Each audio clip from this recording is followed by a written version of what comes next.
What's up, everybody? This is Ian Kadanak from Conscious Writers Tribe, and I'm here today with another conscious book review where we look at a novel or book from a spiritual or conscious lens. So today we have The Shadow of the Wind by Carlos Ruiz Zafón. If I keep mispronouncing his name, I'm sorry. Also, spoiler alert, I'm going to be going over spoilers throughout this whole review and analysis. So, warning.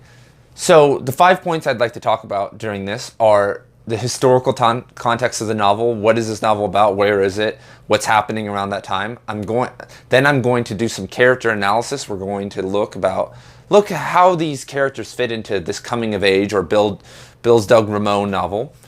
Fourth, I have a few quotes here. I'm going to explicate on those and maybe expand on that. And that's going to tie into the fourth point, which is talking about the author's style and how he utilizes certain things. And then last but not least, just some concluding thoughts and my general rating and if you should read this book or not. And you should read this book, spoiler alert. So, when does this novel take place? It takes place in the 1930s and 40s mostly. There's a little bit of time shifting in Barcelona, Spain. There's two different ways you could take this in terms of genre. You could call this a crime fiction novel, and I see a lot of similarities to Sir Arthur Conan Doyle, the Sherlock Holmes author, and Edgar Allan Poe with some of that. It's up that realm of crime fiction. It's not what we would think of modern crime fiction. But in my opinion, I would put this more in the historical magical realism side. We see a lot of magical realism in this novel. And Zafón really goes deep with trying to get that point across. We're going to see that in the author's style portion, but he really, I think, forces this as magical realism. And of course, it's a historical novel because it's 1945. So let's talk a little bit about the context of when this is all happening.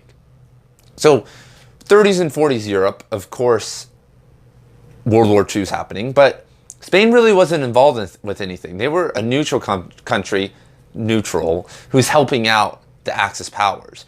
And in the early 1930s, there was more of a left-wing government in place in Spain, and a right-wing group started rising, of kind of a fascist militant dictatorial group started rising, very similar to what was happening in Italy and Germany.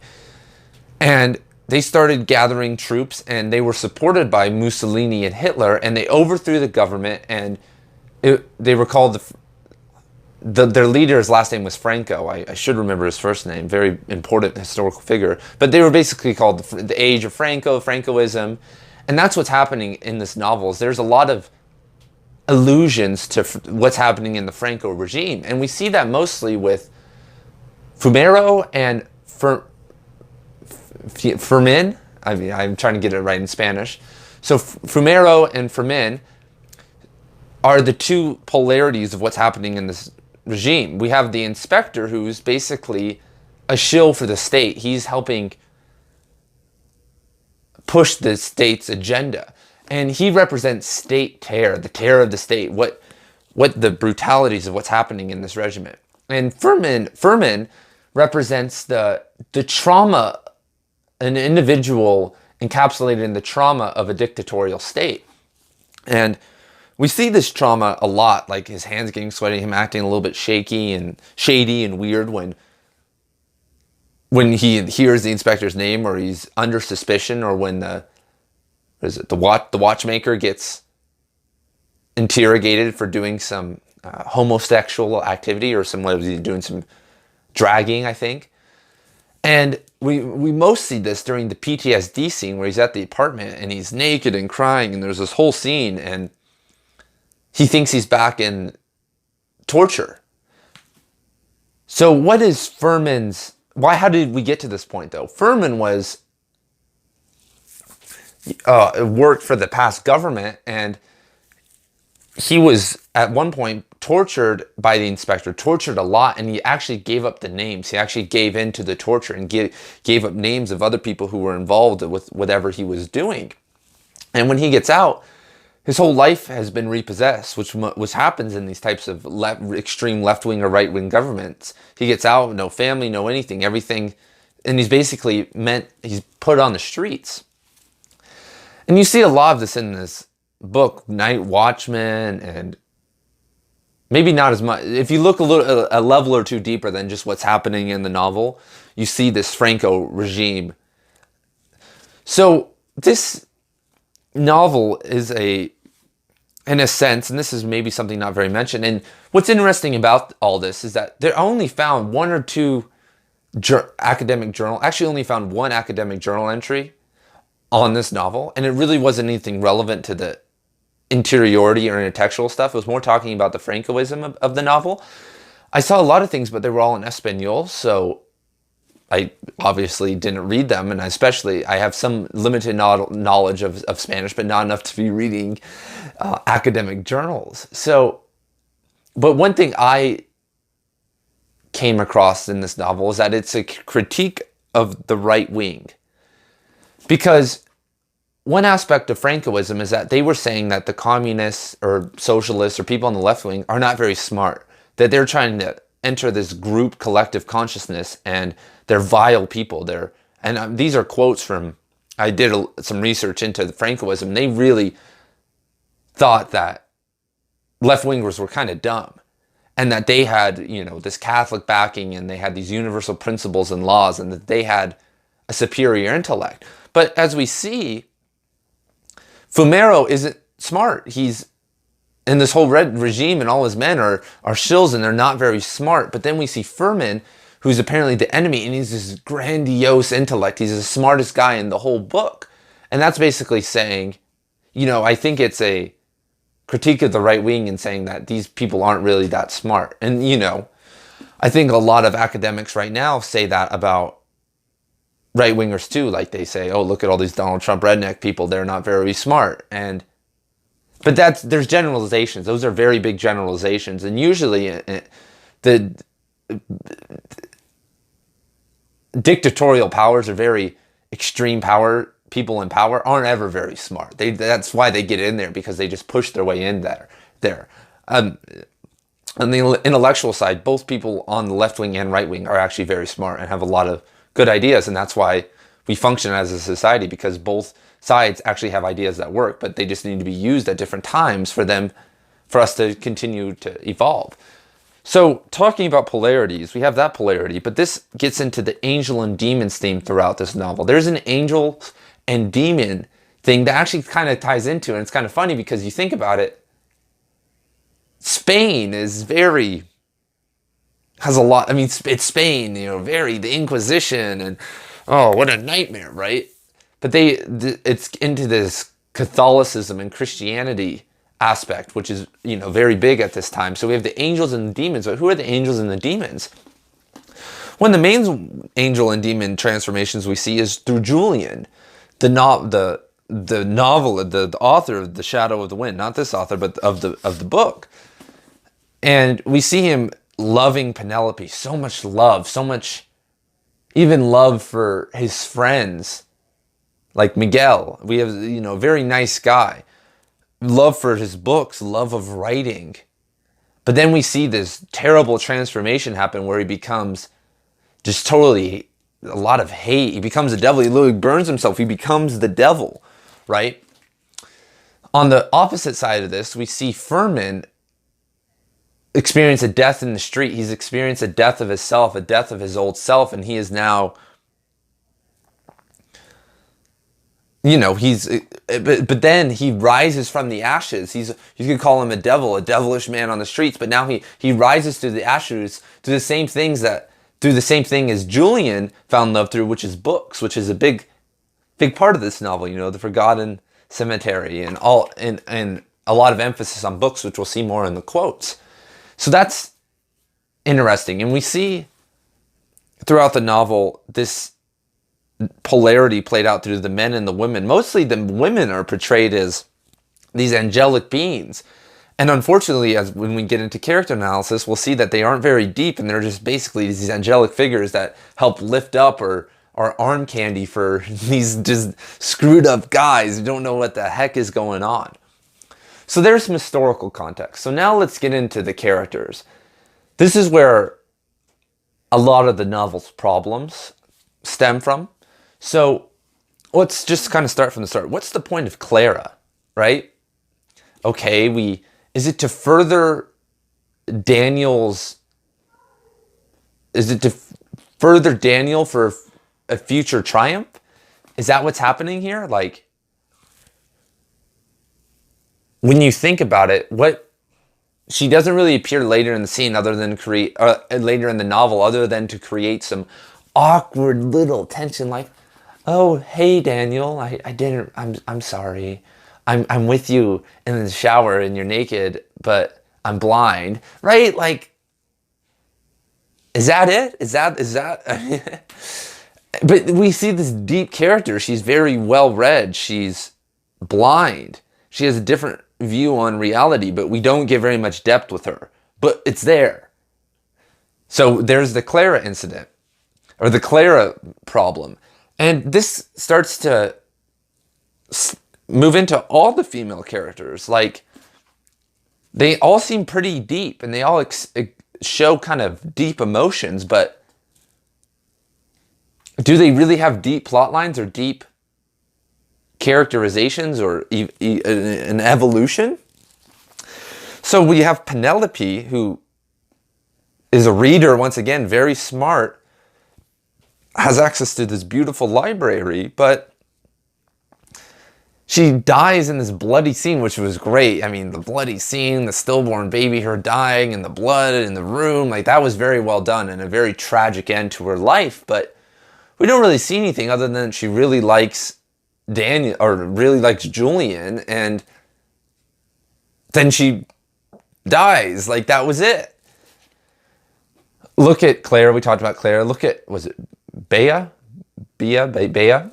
She, smart carrot. Once again, she likes books. Every single one of these people, great. Every single one of these chicks, except Sophie, loves books. And is really smart. So she's this literature student, really smart. Daniel's like, oh my God, I love her so much. She's so beautiful. She can't believe the forgotten book place. She's like, this is great.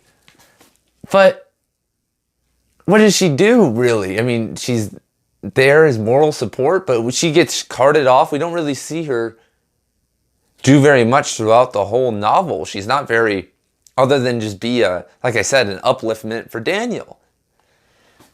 So then there's Sophie. We don't really see much from her either, other than that she, isn't happy in her marriage. Once again, we don't see very much characterization.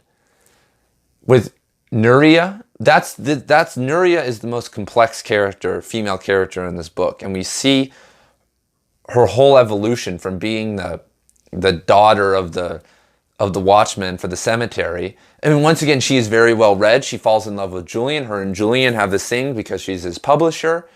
So we see this whole thing. She's the one that writes the goofy letter to Daniel and explains everything.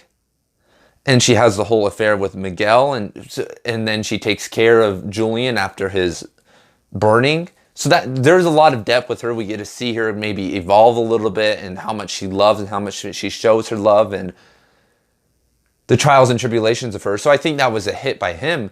But now let's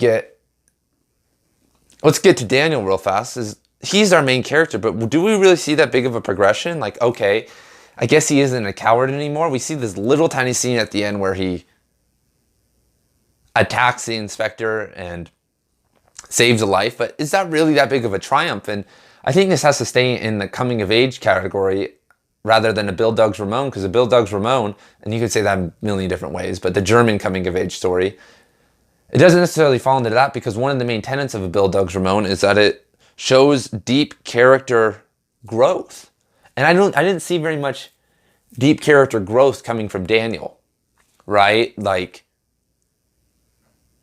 I mean, just ask that question yourself. I mean, you see a little bit, but the real growth, like revelations, changing as a person, spiritual development. We're looking at this from a spiritual angle. I don't see that spiritual development like we saw from Julian and Nuria.